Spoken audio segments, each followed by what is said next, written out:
guys, I'm back for chapter 17 called Fame. And if you remember, the penguins were getting into a bit of mischief on the stage of their first act. The birds soon became so famous that whenever it was known that the Popper performing penguins were to appear at any theater, the crowds would stand in line for half a mile down the street, waiting their turn to buy tickets. The other actors on the program were not always so pleased, however.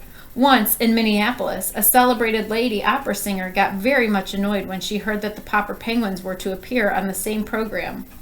In fact, she refused to go on the stage unless the penguins were put away. So the stagehands helped Mr. and Mrs. Popper and the children get the birds off the stage and downstairs to a basement under the stage where the manager guarded the stage entrance to make sure that the penguins did not get past. Down in the basement, the birds soon discovered another little flight of steps going up, and in another minute the audience was shrieking with laughter as the penguins' heads suddenly appeared one by one in the orchestra pit where the musicians were playing. The musicians kept on playing, and the lady on the stage, when she saw the penguins, sang all the louder to show how angry she was. The audience was laughing so hard that nobody could hear the words of her song. Mr. Popper, who had followed the penguins up the stairs, stopped when he saw that it led to the orchestra pit. "I don't think I'm supposed to go up there with the musicians," he told Mrs. Popper. "The penguins did," said Mrs. Popper. "Papa, you'd better get them off before they start biting the pegs and strings off the fiddles," said Bill. "Oh dear, I just don't know what to do," said Mr. Popper, sitting down helplessly on the top step. "Then I will catch the penguins," said Mrs. Popper, climbing up past him with Janie and Bill following. When they saw Mrs. Popper coming after them, the penguins felt very guilty because they knew they did not belong there. So they jumped up on the stage, ran over the footlights, and hid under the singing lady's blue skirt. That stopped the singing entirely, except for one high, shrill note that had not been written in the music. The birds loved the bright lights of the theater and the great laughing audiences and all the traveling. There were always something new to see.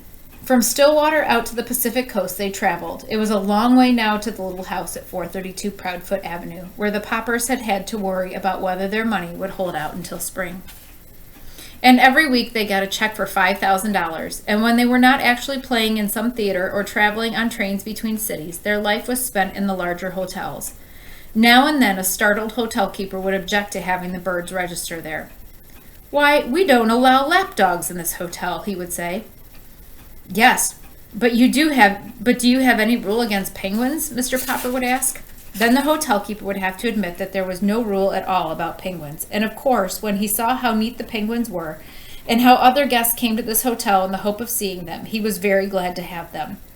You might think that a large hotel would offer a great many opportunities for mischief to a lot of penguins, but they behaved very well on the whole, never doing anything worse than riding up and down too often in the elevators and occasionally biting the brass buttons off some bellboys' uniforms. $5,000 a week may sound like a great deal of money, and yet the Poppers were far from rich. It was quite expensive to live in grand hotels and travel about town in taxicabs. Mr. Popper often thought that the penguins could just as well have walked back and forth between hotels and theaters. But every one of their walks looked so much like a parade that it always tied up the traffic.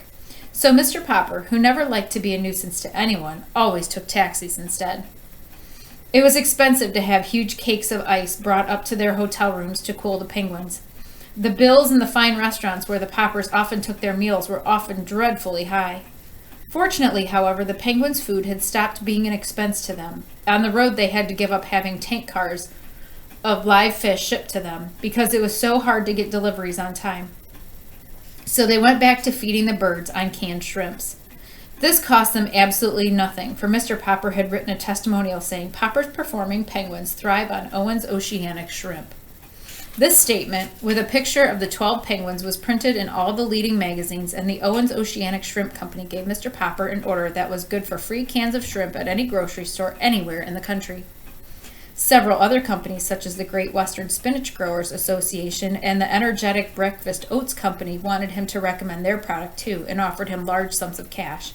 But the penguins simply refused to eat spinach or oats, and Mr. Popper was much too honest to say that they would, even though he knew the money would come in handy. From the Pacific coast, they turned east again to cross the continent. They had time enough on this brief tour to touch only the larger cities. After Minneapolis, they played Milwaukee, Chicago, Detroit, Cleveland, and Philadelphia. Wherever they went, their reputation traveled ahead of them. When, early in April, they reached Boston, huge crowds awaited them in the railway station. Up to now, it had not been too difficult to keep the Penguins comfortable. But a warm spring wind was blowing across Boston Common, and at the hotel, Mr. Popper had to have ice brought up to his rooms in 1,000-pound cakes. He was glad that the 10-week contract was almost up, and that the next week, when his birds were to appear in New York, was the last. Already Mr. Greenbaum was writing about a new contract. Mr. Popper was beginning to think, however, that he had better be getting back to Stillwater, for the Penguins were growing irritable. See you next time.